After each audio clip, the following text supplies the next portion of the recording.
On va maintenant essayer de savoir s'il peut y avoir d'autres Jérôme Kerviel dans les salles de marché avec notre invité Tammy Cabage. Bonjour, merci d'être avec nous. Vous avez été trader pendant 8 ans aujourd'hui. Vous êtes professeur d'économie à l'université d'Orléans. Ce qui est arrivé à Jérôme Kerviel, est-ce que ça aurait pu vous arriver à vous? Vous savez, sans vouloir faire de formule choc, nous sommes tous des Jérôme Kerviel en puissance. C'est-à-dire qu'en situation d'incertitude, les travaux de recherche montrent que tous les individus sont soumis à des biais psychologiques, c'est-à-dire qu'ils sont dominés par leurs émotions. Et donc, ça se travaille, ça se domine les émotions, mais ça demande, effectivement, ça exige un travail sur soi. Et pour cela, il s'agit d'étudier la manière dont on opère, mais ça requiert effectivement pas mal. Mais franchement, nous qui découvrons cette affaire, ça veut dire qu'il y a aujourd'hui dans les autres banques des Jérôme Kerviel en puissance. Je pense que la dimension psychologique n'a pas été assez prise au sérieux. On a recruté des personnes diplômées des meilleures écoles d'ingénieurs, de commerce, mais la dimension psychologique a été occultée. Elle n'est pas assez enseignée dans les universités, dans les écoles d'ingénieurs.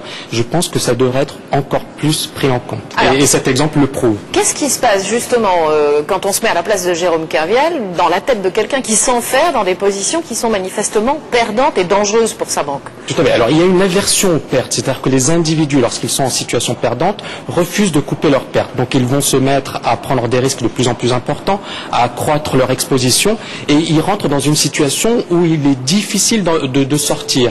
Et c'est un trait c'est une erreur que commettent de nombreux traders novices, mais également des traders expérimentés, et c'est quelque chose que l'on peut corriger, mais encore une fois, ça suppose un travail conséquent. Mais pourquoi ils refusent de voir? Parce que c'est quasiment mathématique. Quand on perd, on se rend compte qu'on perd, et donc a priori, il faut tout de suite se désengager. Quel est le mécanisme psychologique qui fait que non, on ne veut pas voir? Alors, il y a ce qu'on appelle la dissonance cognitive. C'est-à-dire que l'individu, lorsqu'il est soumis à une information négative, va totalement la rejeter et se focaliser uniquement sur les informations qui confirment son raisonnement. Et il rentre finalement dans une négation de l'information reçue et se focaliser uniquement sur l'information qui le réconforte quelque part. C'est un problème d'ego. Face à ces dérapages, est-ce que les systèmes de contrôle des banques sont efficaces? Puisque vous nous parlez de psychologie, a priori, ce pas des systèmes très psychologiques. Tout à fait. Alors les contrôles effectués par les banques sont essentiellement des contrôles quantitatifs, mathématiques, c'est-à-dire qu'on va voir si la personne à la fin de la journée a gagné ou a perdu de l'argent.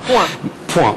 Et on ne va pas aller beaucoup plus loin. Alors bien évidemment, il y a le responsable de la salle de marché, il y a également les contrôleurs, mais ces contrôleurs ne maîtrisent pas tout le temps, toujours ce métier qu'est le trading et ne comprennent pas, ne sont pas finalement des spécialistes de la psychologie. Or, il s'agirait de comprendre finalement pourquoi un trader n'est pas serein. Il faut rappeler que Jérôme Kerviel n'a pas pris de vacances pendant 2 ans. Pour une activité aussi stressante que le trading, ça semble quand même étonnant et ça peut expliquer certaines défaillances de sa part. Si on vous écoute, il faudrait quasiment de l'assistance psychologique dans les salles de marché. Écoutez, je n'irai pas jusque-là, mais je pense qu'il faut quand même un suivi psychologique, une sorte de coaching, comme ce qui se pratique dans les entreprises. Les cadres sont de plus en plus stressés, sont de plus en plus soumis à des pressions énormes, et il s'agit de les coacher. Tammy Cabage, merci en tout cas de ce témoignage, vous qui avez été trader pendant 8 ans. Nous vous l'annoncions en direct.